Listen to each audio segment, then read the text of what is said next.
ठीक है, तो रिप्रोडक्टिव हेल्थ लेक्चर 1 स्टार्ट करें। हम लोगों ने ह्यूमन रिप्रोडक्शन वाला चैप्टर पढ़ लिया था। ओके, उस चैप्टर में चीजें समझ में आई थी। ठीक है, आप लोगों को क्या लगता है, वो था ह्यूमन रिप्रोडक्शन, रिप्रोडक्टिव हेल्थ में मेजर इश्यूज क्या होते होंगे? HIV और कौन बोला? ओके, और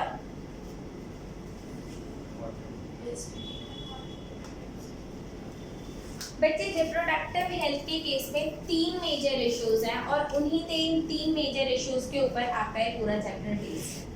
ठीक है, जो पहला मेजर इशू है दैट इज कॉन्ट्रासेप्टिव मेथड्स, ठीक है, और ग्रोइंग पॉपुलेशन।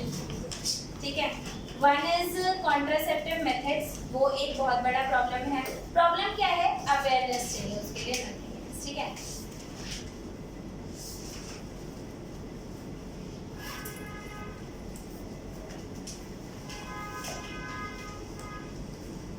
दूसरा प्रॉब्लम क्या आता है? Sexually transmitted diseases. ओके, कौन कौन सी डिसीजेस हैं उनको आप STI बोलते हो। STI लिखा है तो भी ठीक है, अगर STD लिखा है तो भी ठीक है। सेक्सुअली ट्रांसमिटेड इन्फेक्शंस और डिसीजेस, ठीक है, बोथ आर इक्वली फाइन। तीसरा मेजर इशू जो है दैट इज इनफर्टिलिटी। ठीक है, इनफर्टिलिटी, ये 3 मेजर इश्यूज हैं जिसके अराउंड ये वाला जो चैप्टर है वो रिवॉल्व करेगा। Is this clear? सो सबसे पहले इन्होंने जो स्टार्ट करा है that is with contraceptive methods. ठीक है, so you know that since we know definitely every time you don't need child, you need a contraceptive method. So what are contraceptive methods? What are contraceptive methods? Any one of you? That prevents fertilization. That prevents fertilization. Vasectomy. होता क्या है? Methods to prevent unwanted example नहीं बताने, उसका मतलब बताने। मतलब बताना मुझे, मतलब कॉन्ट्रासेप्टिव का मतलब एग्जांपल बोलते हैं, प्रिवेंट करता है एग को, मतलब स्पर्म को एग के पास फर्टिलाइजेशन रोकता है, उसे फर्टिलाइजेशन कहते हैं। अच्छा, वी प्रिवेंट चाइल्ड बर्थ। अगर हम ये बात बोलते हैं कि इट प्रिवेंट्स फर्टिलाइजेशन, ठीक है, तो this will be a wrong definition. क्यों? क्योंकि contraceptive methods can also be used if fertilisation is occurred. इस केस में जो आपका जाइगोट है आप उसको किल कर सकते हो, तो दैट इज आल्सो। और एक केस और आता है बच्चे, वो है आपका, वो शायद इनमें से मुझे ऑर्डर नहीं पता बट मैं 4th लिख रही हूँ, that is MTE, medical termination of pregnancy. ठीक है, वो आई थिंक मुझे मालूम नहीं है, शायद इधर आना चाहिए था या इधर आना चाहिए था, ये तो खैर लास्ट होता है आपका। Is this clear? So contraceptive methods are medical termination of pregnancy. ये STI से पहले आती है। STI से पहले, ठीक है, STI से पहले। ओके, हाँ, वैसे आइडियली आना भी इधर ही चाहिए। ठीक है, तो यहाँ पर आपका आ जाएगा, इसको सेकंड नंबर आप दे दो, MTP. Is this clear? Yes. ठीक है, तो अब अगर आप इस बात को ध्यान से समझोगे तो पहला इन्होंने बोला contraceptive methods, that means you can use methods by which you can avoid pregnancy. Second, even if it is occur, ठीक है, तो आप medical termination of pregnancy करवा सकते हो। उसके बाद sexually transmitted diseases को कैसे avoid करना है, ठीक है, और third is infertility, इनके साथ कैसे टैकल करना है। These are 4 major issues जिनके ऊपर ये चैप्टर है। अब अगर हम बात करें कि कॉन्ट्रासेप्टिव मेथड्स कौन कौन से होते हैं, तो उसके लिए अगर आपको पूरा प्रोसेस ढंग से पता है, then you can devise what are the methods to avoid pregnancy. Is this clear? तब आप अच्छे से डिवाइस कर सकते हो। अब यहाँ पर इन्होंने मेथड्स को भी किस तरीके से कर रखा है, कौन कौन से मेथड्स होते हैं। पहला मेथड अगर हम देखें कॉन्ट्रासेप्टिव मेथड का, तो 1A हम क्या ले सकते हैं? कॉपर टी सबसे पहले ले लोगे? नहीं, 1A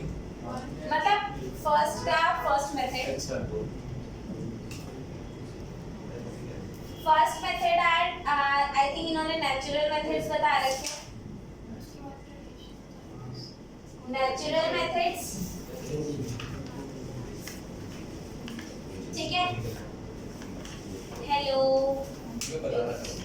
क्या तो इधर बताइए ना, आप एक दूसरे को ही बता रहे हो।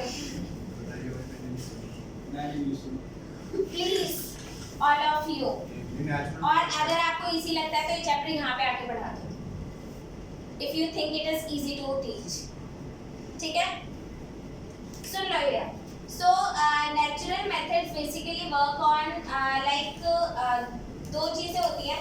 आप सभी लोगों ने मेंस्ट्रुअल साइकिल पढ़ा है, ठीक है। तो क्या all the time egg available होता है? नो, ठीक है, सारे टाइम एग अवेलेबल होता ही नहीं है। Is this clear? So we can divide, हम मेंस्ट्रुअल साइकिल की बात करें तो definitely it is of 1 month, okay. So there are certain days जिसको आप कंसीडर करते हो फर्टाइल डेज, जहाँ पर डेफिनेटली प्रेगनेंसी के चांसेस बहुत ज़्यादा होते हैं। तो अगर आप उन डेज को अवॉइड कर दो तो those can be considered as natural methods of avoiding pregnancy, ठीक है। वो नेचुरल मेथड हो गया। सेकेंड मेथड आपका कौन सा आप कंसीडर कर सकते हो? बैरियर मेथड्स, ठीक है। बैरियर मेथड्स में दैट इंक्लूड्स यूजिंग मेल और फीमेल कॉन्डोम्स, ठीक है। You can use to avoid pregnancies, okay. And third method में क्या आता है बच्चे? आपके केमिकल मेथड्स होते हैं, बैरियर मेथड, ठीक है। एंड थर्ड मेथड में आप लोग केमिकल मेथड ले सकते हो। केमिकल मेथड में बच्चे बहुत सारी ऐसी मेडिसिन आती हैं जो आपके स्पर्म को या तो किल कर देती है, ठीक है, और अदरवाइज मतलब फर्टिलाइजेशन। आपको मालूम है जो स्पर्म्स होते हैं in the female body, those are treated as a foreign cell, ठीक है। फॉरेन बॉडी ट्रीट करती है उसको बॉडी, और कई बार तो ऐसा होता है कि नेचुरली ही वो स्पर्म सेल्स किल हो जाते हैं, दैट लीड्स टू इनफर्टिलिटी। आपको समझ में आ रहा है? ठीक है। तो कई बार वो अपने आप ही सेल्स जब जाते हैं तो वो किल हो जाते हैं। वो तो अगर वो नेचुरली हो रहा है, that is a cause of infertility.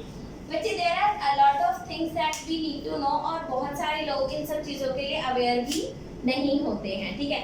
you have seen that there is a male reproductive system, there is a female reproductive system. अब पता है इन्हीं चीज़ों को आप दो अलग एंगल से देख सकते हो। if unwanted pregnancy occur तो क्या रीजंस रहे होंगे, और अगर प्रेगनेंसी नहीं हो पा रही है तो भी क्या रीजन रहे होंगे। जरूरी है कि किसी एक ही में प्रॉब्लम होगी? No, there can be like किसी के साथ भी प्रॉब्लम हो सकती है, और अगर आपको उस चीज़ को रिजॉल्व करना है तो सबसे पहले क्या करना होगा? आपको प्रॉब्लम आइडेंटिफाई करनी होगी। Is this clear? सबसे पहले प्रॉब्लम आइडेंटिफाई करनी होगी कि प्रॉब्लम कहाँ पर है। There can be so many issues, okay. तो अगर हम बात करें थर्ड मेथड की, तो मैं क्या बता रही थी, chemical method.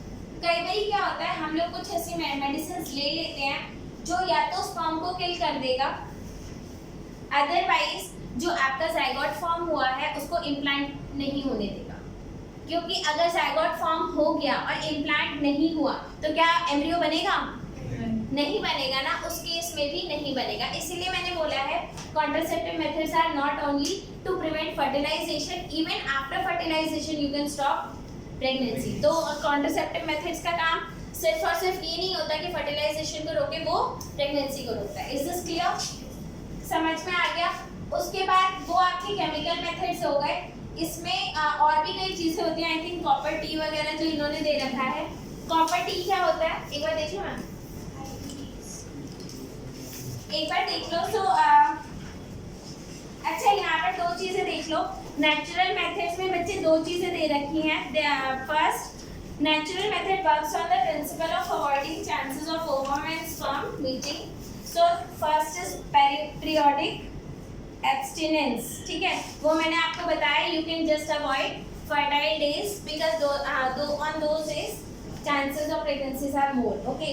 And second is withdrawal is another method in which male partner withdraws penis from the vagina just before ejaculation.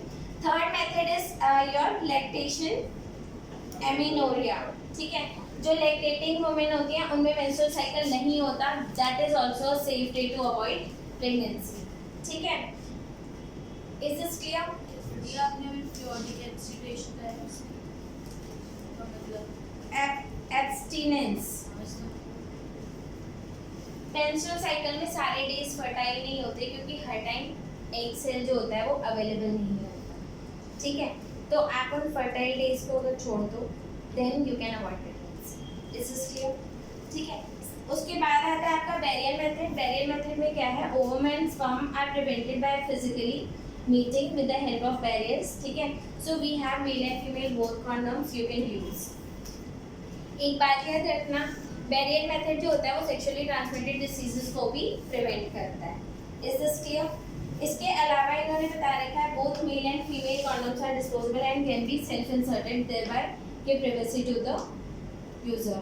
उसके बाद है आपका diaphragm, cervical cap and balls can also be used as a barrier to cover the cervix during coitus and they also prevent the conception by blocking the entry of the sperm। तो अगर आप cervix जो होता है उसको block कर दो तो उससे भी sperm जो है वो एग के पास नहीं जा पाएंगे। Is this clear? Another effective and popular method is intrauterine devices। ठीक है, तो यहाँ पर कुछ ऐसे डिवाइसेस होते हैं जो आप इंसर्ट कर सकते हो, तो इसकी फुल फॉर्म प्लीज याद कर लेना। IUD क्या है बच्चे आपका? Intrauterine devices. क्या? हाँ, ठीक है, IUD intrauterine devices.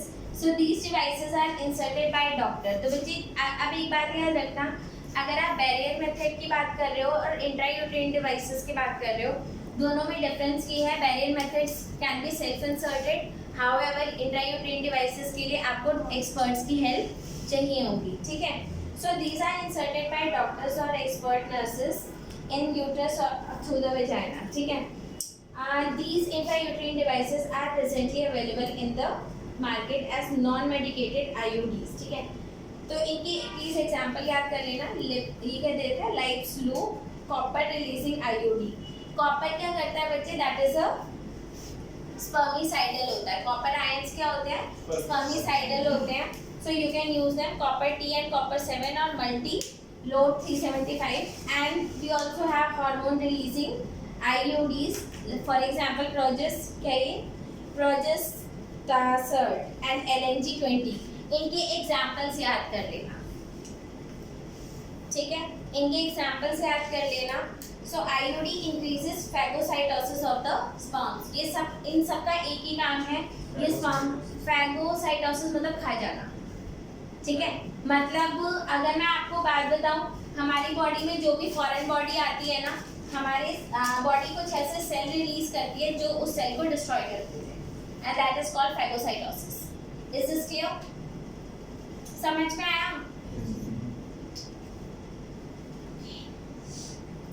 So copper ion release it suppresses the sperm motility and fertilizing capacity of the sperm। ठीक है, तो अगर आप कॉपर T यूज करते हो तो वो क्या करता है, स्पर्म की मोटिलिटी को कम कर देता है और फर्टिलाइजेशन कैपेसिटी को भी कम कर देता है। मेरे को एक बात बताओ, अगर हम इसकी बात कर रहे हैं कि आपका कॉपर T जो है, मतलब पता नहीं, आई माइट बी रॉन्ग और राइट, ठीक है, ये फर्टिलाइजेशन कैपेसिटी को अफेक्ट करता है। क्या तरीका हो सकता है जिससे वो उसकी एक्टिविटी को अफेक्ट कर रहा है? हाँ, कॉपर आयंस दो काम करते हैं, either they will affect the motility of the sperm, ठीक है, और they will affect the fertilization capacity of the sperm. तो how will they affect the fertilization capacity of the sperm? Acrosome से। मेरा भी सोच तो मैं भी यही रही हूँ कि ये एक्रोसोम से रिलेटेड होना चाहिए। कॉपर टी क्या करता है? Copper T copper ion release करता है, और कॉपर आयंस क्या करते हैं, स्पर्म की मोटिलिटी या फिर फर्टिलाइजेशन कैपेसिटी को वो करते हैं, इनहिबिट करते हैं। हो सकता है कि कुछ एंजाइम्स होते हो जिसको ये इनहिबिट कर देता हो, और मैंने बताया था फर्टिलाइजेशन के लिए एंजाइम्स आर रिक्वायर्ड, और एंजाइम्स जो होते हैं वो डेफिनेटली क्या करते हैं, वो उसकी एग सेल की वॉल को ब्रेक करता है। ये बात समझ में आ गई? ठीक है, So, okay. The hormone releasing IUDs make uterus unsuitable for implantation and cervix hostile to sperm. Or IUDs are ideal contraceptive for female who want to delay pregnancy or to have space between the children. अभी तक आप लोगों ने जो पढ़ा है उनमें क्या क्या चीज़ें हैं, अगर मैं उसको वो करूँ, क्या बोलते हैं, समराइज करूँ तो पहला नेचुरल मेथड्स, ठीक है. नेचुरल मेथड में एक जो इन्होंने ये दे रखा है, क्या दे रखा है, वो छोड़ दो, लैक्टेशनल एमिनोरिया, ठीक है, ये कर लेना. ओके, बच्चे जो लैक्टेटिंग वुमेन होती हैं उनमें मेंस्ट्रुअल साइकिल नहीं होती है तो those are also considered as a safe days कुछ टाइम तक के लिए, ठीक है, कुछ टाइम तक के लिए. Is this clear? इसके बाद आपका आता है, ओके, इसके बाद आता है आपका वेरिएंट मेथड. वेरिएंट मेथड का एक एडवांटेज ये होता है कि ये प्रेगनेंसी भी प्रिवेंट करता है, दूसरा एसटीडीज को भी प्रिवेंट करता है, ठीक है. और उसके बाद आपका जो ये है, क्या बोलते हैं, इंट्रायूट्रीन डिवाइसेस. इंट्रायूट्रीन डिवाइसेस में क्या होता है, उसके अंदर definitely either you are inserting copper T, ठीक है, और हार्मोनल, या तो आप हार्मोन वाला कोई डिवाइस इंसर्ट करते हो और या फिर कॉपर वाला करते हैं तो वो क्या करता है, स्पर्म की मोटिलिटी रिड्यूस करता है, फर्टिलाइजेशन कैपेसिटी को रिड्यूस करता है, या फिर स्पर्म की के लिए फैगोसाइटल एक्टिविटी इंट्रोड्यूस करवा देता है, ठीक है, वो उसको खा जाते हैं. यस, हार्मोन वाले में क्या होता है बच्चे की, वो यूट्रस को अनसूटेबल फॉर प्रेगनेंसी या इम्प्लांटेशन के लिए हॉस्टाइल नहीं बना देता. हाँ,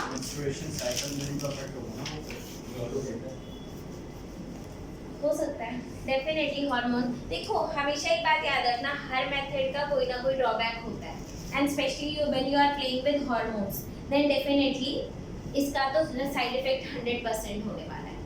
इस इसलिए हार्मोन के साथ खेलना तो बिल्कुल भी एक अच्छा टास्क नहीं होता, ठीक है. Is this clear? यहाँ तक आपको समझ में आ गया. एंड जो आपके IUDs हैं, those are inserted by expert doctors, तो that can not be done by yourself. Is this clear? इसके बाद आता है बच्चे आपका, यहाँ तक हो गया. फिर कुछ इन्होंने एक और दे रखा है, oral administration of small doses of progesterone, ठीक है, और progesterone oestrogen combination is another method used by females. तो ये पिल्स होती हैं कुछ जो हार्मोनल पिल्स होती हैं, ठीक है, इनको लेना होता है. इनमें एक एग्जांपल भी दे रखा है सहेली का, ठीक है, yes, that is the name of the pill that was developed by India में ही एक रिसर्च इंस्टीट्यूट ने, आई थिंक CDRI जो भी है, ठीक है, उन्होंने डेवलप किया था. क्या हुआ, यस, ठीक है. तो ये क्या करता है, दिस विल ऑल्सो मेक, मतलब आप देखो यहाँ पर 2 ही 3 काम कर रहे हो. पहला, या तो आप स्पर्म को मिलने नहीं दे रहे, स्पर्म को मतलब स्पर्मिसाइडल एक्टिविटी इंट्रोड्यूस करवा रहे हो, ठीक है, या तो उसकी मोटिलिटी के साथ डेफिनेटली, ठीक है. और तीसरा है fertilization capacity. And if fertilization has occur, तो उसके बाद आपके पास क्या ऑप्शन बचता है कि आप उसका इम्प्लांटेशन को अफेक्ट करवा दो, यूट्रस को ऐसा मतलब हॉस्टाइल बना दो, so that it will not allow implantation to occur. Is this clear? ठीक है, ये हो गया. इसके बाद कुछ सर्जिकल मेथड्स होते हैं बच्चे. सर्जिकल मेथड जो होता है that is for both male and female, ठीक है, और दोनों का पर्पस ये होता है, अगर मैं बात करूँ दोनों का पर्पस ऑलमोस्ट सेम होता है, that is to avoid fertilisation. Females में हम क्या करते हैं बच्चे, जो उनका ओविडक्ट होता है, ओविडक्ट को और क्या बोलते हैं, फैलोपियन ट्यूब. तो व्हाट विल हैपन, यहाँ पर ओवरीज है, यहाँ पर आपका फैलोपियन ट्यूब है, and there is a uterus. You will cut this, आपने इसको कट कर दिया और आपने इसको टाई कर दिया, कट करके टाई कर दिया on both the side, right. आपने इधर भी इसको कट करके टाई कर दिया, then definitely your egg will not reach to the fallopian tube and it will not fertilization will not happen. permanent method. ये परमानेंट मेथड है, ठीक है। हालांकि इसके भी कुछ कुछ होते हैं प्रॉब्लम, कई बार प्रॉब्लम हो जाती है, ठीक है, कि बिकॉज दे आर होते तो साइड बाय साइड ही हैं, ठीक है, और है तो सेल ही। आपको मालूम है अगर आप यहाँ पे कोई नॉन लिविंग चीज को तोड़ दोगे तो क्या वो अपने आप कभी जुड़ेगा? नहीं। लेकिन क्या ये सेल्स नॉन लिविंग है? नहीं, ठीक है। तो कई बार ऐसे केसेस भी हुए हैं कि अगर आपने ये सर्जिकल मेथड्स भी ऑप्ट किया है, उसके बाद ये सेल्स फिर से रीयूनाइट हो जाते हैं एंड अगेन एग जो है वो टाई तो कर देते हैं उससे, टाई कर देते हैं बच्चे, लेकिन ये ग्रो करके भाई है तो सेल है ना, सेल को आपको गाइड थोड़े करना पड़ता है, सेल तो अपने आप काम करता है। ये तो जैसे टाई करते हैं तो फिर हार्मोन्स भी मिलेंगे, जैसे टेस्ट हार्मोन्स वगैरह, हाँ मतलब जैसे टेस्टिस हार्मोन्स वगैरह देते हैं ना प्यूबर्टी के टाइम, हाँ, तो हार्मोन्स तो वैसे ही फैलोपियन ट्यूब है। नहीं मतलब मेल में भी तो होगा ना, यस यस यस, फिर हार्मोन्स तो हार्मोन्स रिलीज होंगे, स्पर्म भी बनेगा, सब कुछ होगा, बस वो डिलीवर नहीं हो पाएगा। एग्जैक्टली, वो डिलीवर नहीं हो पाएगा, ठीक है। और डिलीवर क्यों नहीं हो पाएगा? तो यहाँ पर हम किसको कट करते हैं? फैलोपियन ट्यूब को। क्या? मेंस्ट्रुअल साइकिल होनी तो चाहिए, होगी बच्चे, वो इसलिए होगी क्योंकि डेफिनेटली एक तो डेवलप हो तो रहा ही है बच्चे, यूट्रस में ब्लड लाइनिंग तो डेवलप हो ही रही है ना, वो तो डेवलप हो ही रहा है, और चाहे एक्सेल आए ना आए ये वाली एक्टिविटी तो स्टिल गोइंग ऑन है, तो it will not affect the menstrual cycle. Is this clear? ठीक है, ये समझ में आ गया। उसके बाद जो आपका मेल्स में होता है उसमें वासा डिफरेंस को कट कर देते हैं, तो उससे आपके जो स्पर्म्स है वो डिलीवर नहीं हो पाएंगे। ये डायग्राम में शायद आपका दोनों दे रखा है, तो you can see the diagram here, please see. तो यहाँ पर किसको कट करके टाई करा है? वास डिफरेंस को, और यहाँ पे किसको कट करके टाई करा है? फैलोपियन ट्यूब को। इस केस में हम क्या बोलते हैं? वासेक्टोमी, और इस केस में क्या बोलते हैं? ट्यूबेक्टोमी। तो both can be done. Clear है बच्चे? यहाँ तक क्लियर है all of you? And this is called sterilization.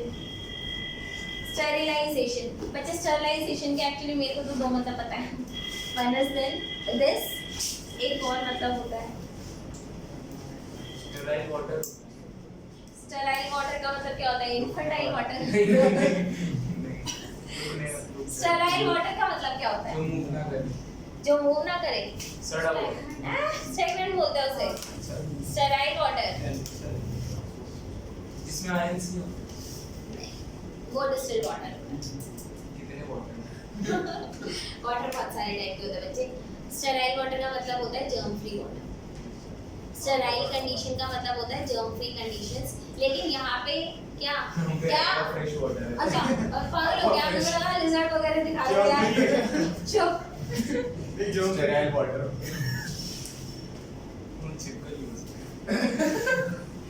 पता नहीं मुझे एक्चुअली यार, प्लीज एक बार ध्यान दे दो। तो ये समझ में आ गया आपको? क्या हुआ? इतना क्लियर है? अब इसके बाद क्या करना है? ओके,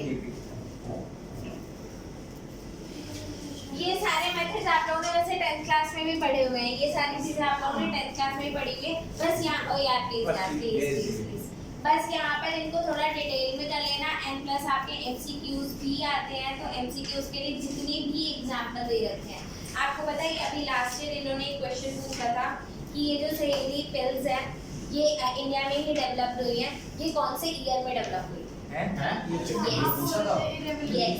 ये क्वेश्चन इस बार बोर्ड के पेपर में फाइनल में आया था, ठीक है।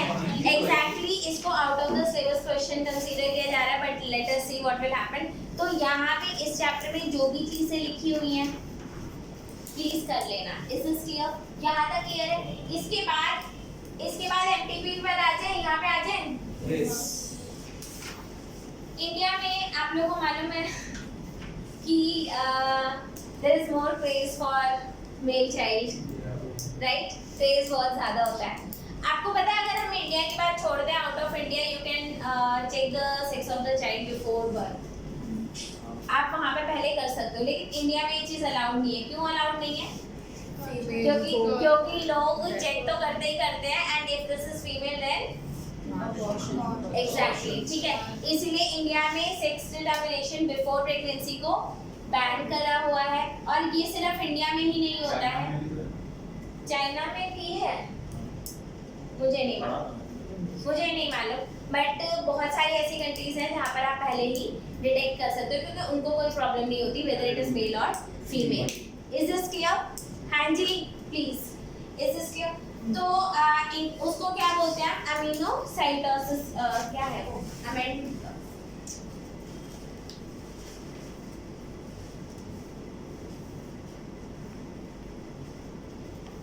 amniocentesis, ठीक है, that is called determination of sex of the child before birth and killing if there is a female child.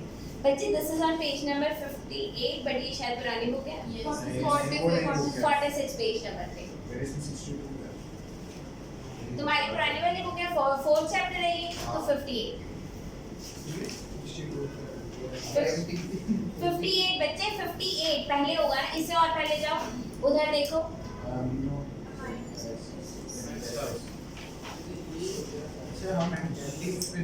amniocentesis, ठीक है, for sex determination to legally take the increasing, okay. तो इन्होंने इस चीज को बैन कर रखा है बिकॉज इंडिया में इस चीज का गलत यूज होता है। Is this clear? ठीक है जी। इसकी भी फुल फॉर्म कर लेना, maternal mortality rate that is MMR, and infant mortality rate, ठीक है। ये सब किसकी वजह से होते हैं? पता नहीं, बहुत सारी चीजें होती हैं बच्चे, ठीक है। ये हो गया आपका।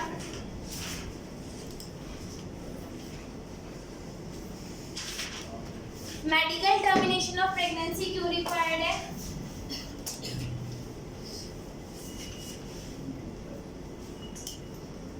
And what is medical termination of pregnancy?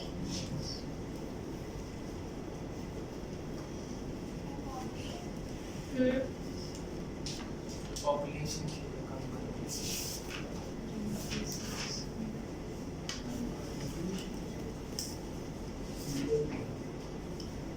क्यों चाहिए होता है बच्चे ये? रेप केसेस में और फैमिली प्लानिंग, जेनेटिक डिसऑर्डर बहुत हो। बच्चे 2-3 केसेस में मतलब इंडिया में तो खैर आप किसी केस में भी करा सकते हो, इट इज नॉट बैन, ठीक है। लेकिन आउट ऑफ इंडिया इसको बैन, मतलब एमटीपी तो अलाउड है, ठीक है, बट अबॉर्शन बैन होता है, ओके। अगर आपने देखा, कोई आपने एम्ब्रियो देखा, ठीक है, एम्ब्रियो के केस में आप उसका जेनेटिक डिसऑर्डर डिटरमाइन कर सकते हो या नहीं? हाँ, जेनेटिक डिसऑर्डर डिटरमाइन कर सकते हो। What are genetic disorders?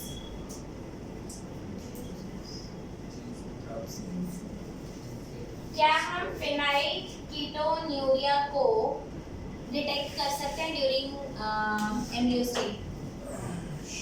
कर पाएंगे? हाँ, कैसी? सी, प्लीज इधर ध्यान दो। हमने देखा फिनाइल कीटोन्यूरिया, ये डिसीज हमने अभी पढ़ी थी, ठीक है। आपको मालूम है फिनाइल एलानिन को टायरोसिन में कन्वर्ट करने के लिए एक एंजाइम चाहिए होता है, वो कौन सा एंजाइम है? हाइड्रोक्सिलेज। आज के टाइम पर क्योंकि पूरा ह्यूमन जीनोम जो है वो सीक्वेंस्ड है, तो हमें उस जीनोम का सीक्वेंस हमें पता है। आपने एम्ब्रियो से थोड़ा सा टिश्यू लिया, और क्योंकि आपको उस जीन का सीक्वेंस पता है, तो वो आप सीक्वेंस करा करके चेक कर सकते हो कि क्या वो एंजाइम नॉर्मल है या नहीं है। और अगर वो एंजाइम नॉर्मल नहीं है, तो उस केस में उस बच्चे को क्या होगा? फिनाइलकीटोन्यूरिया डिसीज होगी। और ऐसे केस में आप पेरेंट्स को इन्फॉर्म कर सकते हो कि जो भी चाइल्ड बॉर्न होगा उसके साथ फिनाइलकीटोन्यूरिया डिसीज होगी, तो it's better to abort the child. Is this clear? क्योंकि ये डिसीज भी इतनी बढ़िया नहीं होती, कोई सी भी जेनेटिक डिसीजेस जो होती हैं वो ट्रीटेबल नहीं होती हैं। समझ में आया? आपको मालूम है डिसीजेस 2-3 टाइप की होती हैं। एक होता है आपका कम्युनिकेबल डिसीजेस और दूसरा होता है आपका जेनेटिक डिसीजेस। कौन सी ट्रीटेबल नहीं होती? जेनेटिक डिसीजेस ट्रीटेबल नहीं होती। और आज के टाइम पर ड्यूरिंग प्रेगनेंसी सारे के सारे जेनेटिक डिसऑर्डर्स को हम टेस्ट कर सकते हैं, ठीक है। अगर कोई मेजर क्रोमोसोमल एबरेशन है तो क्या उसे डिटेक्ट किया जा सकता है? यस, उसको भी हम डिटेक्ट कर लेंगे। और अगर कोई मेजर क्रोमोसोमल एबरेशन है उसके केस में भी आप क्या करोगे? एबरेशन का मतलब है नॉर्मली आपके पास कितने क्रोमोसोम होने चाहिए? 22 pair plus XY। If you have 47 chromosome then अब वो कोई सा भी एक्स्ट्रा क्रोमोसोम हो सकता है। मान लो आपके पास क्रोमोसोम नंबर 21 के 3 कॉपीज है इंस्टेड ऑफ 2, तो डिसीज होगी, ठीक है। उस डिसीज का नाम होता है टर्नर सिंड्रोम, ठीक है। उसको आप डिटेक्ट करके अवॉइड कर दोगे, ठीक है। ऐसे ही और भी डिसीजेस होती है जिसमें आपके पास 2 X की जगह 3 X है, या फिर सिंगल X है, या फिर XXY है, ठीक है। उनको भी आप डिटेक्ट करके अवॉइड कर सकते हो। यस, ठीक है। तो उधर आपका MTP जो है वो कंप्लीटली लीगल है। Is this clear? क्या और कोई ऐसे केसेस हो सकते हैं जहाँ पर MTP रिक्वायर्ड होगा? मदर और बच्चे के हेल्थ में एग्जैक्टली अगर कोई मदर को इश्यू है बहुत ज़्यादा, ठीक है, कि उसकी डेथ हो जाएगी, या फिर अगर बच्चे को बहुत ज़्यादा इश्यूज है, उस केस में भी आप क्या कर सकते हो? मेडिकल टर्मिनेशन ऑफ प्रेगनेंसी आप करवा सकते हो। अगर डॉक्टर ने आप बोला है इंडिया में MTP आप किसी भी केस में करा सकते हो, बाहर की कंट्रीज में क्योंकि ये अलाउड नहीं होता तो उसके लिए डॉक्टर का बोलना बहुत ज़्यादा जरूरी होता है, क्योंकि कुछ केसेस तो ऐसे होंगे ना जहाँ पर ये अलाउड होना चाहिए। Is this clear? यहाँ तक ये बात समझ में आ गई? Yes. इसके बाद आते हैं सेक्सुअली ट्रांसमिटेड डिसीजेस और सेक्सुअली ट्रांसमिटेड इन्फेक्शंस। बहुत सारी ऐसी डिसीजेस होती हैं जो एक पर्सन से डेफिनेटली दूसरे पर्सन में ट्रांसमिट हो सकती हैं, ठीक है। एंड ये डिसीजेस बच्चे आपकी वायरल भी होती हैं और बैक्टीरियल भी होती हैं, ठीक है। Is this clear? And one of the क्या बच्चे? सेक्सुअली ट्रांसमिटेड डिजीजेस, ठीक है। एड्स मालूम है? एड्स नहीं मालूम है तुम्हें? How many of you know about AIDS? नहीं पता? सुना है? क्या अच्छा क्या होता है एड्स में?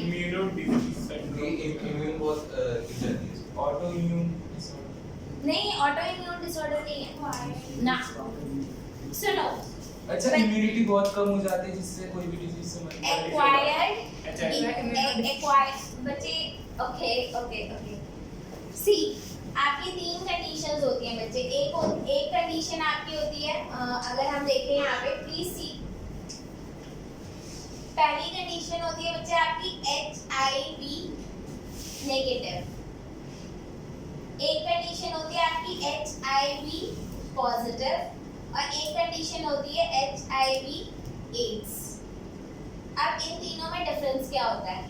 HIV is the virus that causes this disease, ठीक है, ह्यूमन इम्यूनो वायरस, ठीक है। ये वायरस है आपका वायरस।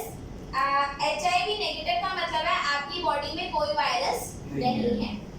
HIV पॉजिटिव का मतलब है आपकी बॉडी में वायरस तो है, लेकिन वायरस की बच्चे एक बहुत ही खास बात होती है कि वायरस बहुत टाइम तक इनएक्टिव स्टेट में भी रह सकता है। वायरस जो ऐसा वायरस या फिर पूरी बॉडी को अफेक्ट करे जो जैसे मैं एक से या फिर STD है वायरस। एक मिनट। HIV नेगेटिव का क्या मतलब है? आपकी बॉडी में वायरस नहीं है। HIV पॉजिटिव का क्या मतलब है? आपकी बॉडी में वायरस है लेकिन एक्टिव नहीं है, ठीक है। HIV एड्स का मतलब होता है कि वो वायरस है और एक्टिव है, ठीक है। ये तीनों में डिफरेंस होता है। अब वायरस क्या होता है ये बात आप लोगों को नहीं मालूम बच्चे। वायरस जो होता है, इसके वायरस के अंदर ना तो आपके पास सेल होता है। क्या वायरस सेल्यूलर स्ट्रक्चर है? कोई सेल होता है वायरस में? नो, वायरस में कोई सेल नहीं होता। वायरस में सिर्फ एक जेनेटिक मटेरियल होता है और प्रोटीन होता है।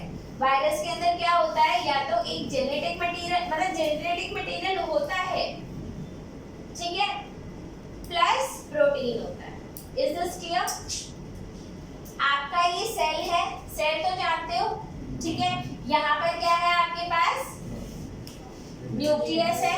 न्यूक्लियस के अंदर क्या होता है, यहाँ पर आपके पास क्रोमोसोम्स होते हैं, क्रोमैटिड लाइक स्ट्रक्चर होता है, ठीक है। आपका ये वायरस आया, ठीक है। वायरस के अंदर क्या था, इसका जेनेटिक मटेरियल था, ओके। ये वायरस आकर के अपना जेनेटिक मटेरियल इसके अंदर इंजेक्ट कर देता है, जेनेटिक मटेरियल इंजेक्ट कर देता है। अब ये जेनेटिक मटेरियल आपकी बॉडी में आ गया, राइट, आपके सेल में आ गया। ये जेनेटिक मटेरियल अब अगर आप इस पे डिटेक्ट करना चाहोगे आपकी बॉडी में मिलेगा, यस मिलेगा। अब एक कंडीशन होती है कि ये जेनेटिक मटेरियल डेफिनेटली बाहर स्टेबल नहीं होता, ये आता है और ये आपके डीएनए के अंदर इंटीग्रेट हो जाता है। ये क्या हो जाता है, आपके डीएनए के अंदर इंटीग्रेट हो गया। अब कई बार ये ऐसा होता है कि वायरस जो है वो एक्टिव नहीं रहता, मतलब ये कुछ कर नहीं रहा।